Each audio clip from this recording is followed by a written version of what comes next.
no further words to say. He wasn't going to cast the pearls before swine. That's a famous verse, isn't it? From Matthew 7, Jesus said to the Pharisees, I'm not going to cast and have the dog go to the vomit. He was very clear. This is fresh, living. A complacent attitude towards Christ is one of the most difficult to deal with. Better the person gets stirred.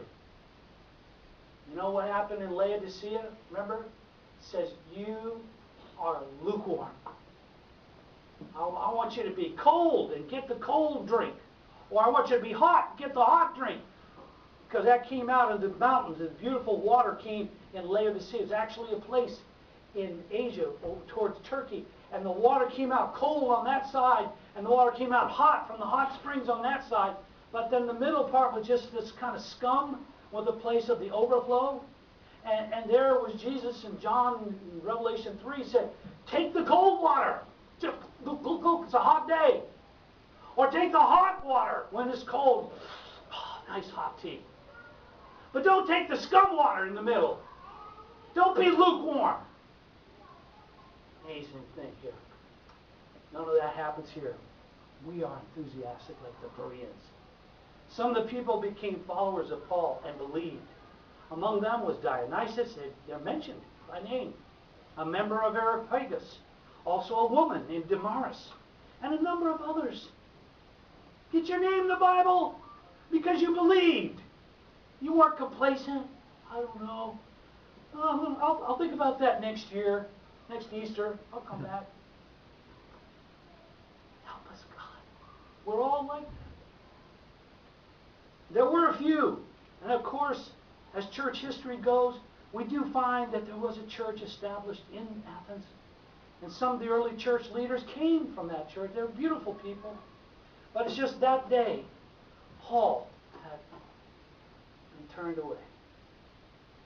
So next week we'll go on. If you notice in your bulletin, just want to mention this on the side here with the notes. If you want to go over any of the notes we just had on the screen, you can look at them, and they're right here in your bulletin. Take this with you, take it home, and study it. And it's in English, so just take it slow. But then the bottom, you notice it says Aquila and Priscilla, and they had a tent.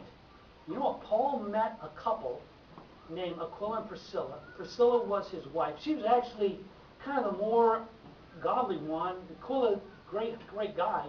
It's mentioned in Acts 18. But Priscilla, man, she's helping them make tents.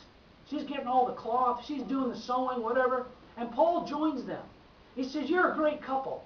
You're a married couple. You're making tents. You're helping me earn money so I don't take money.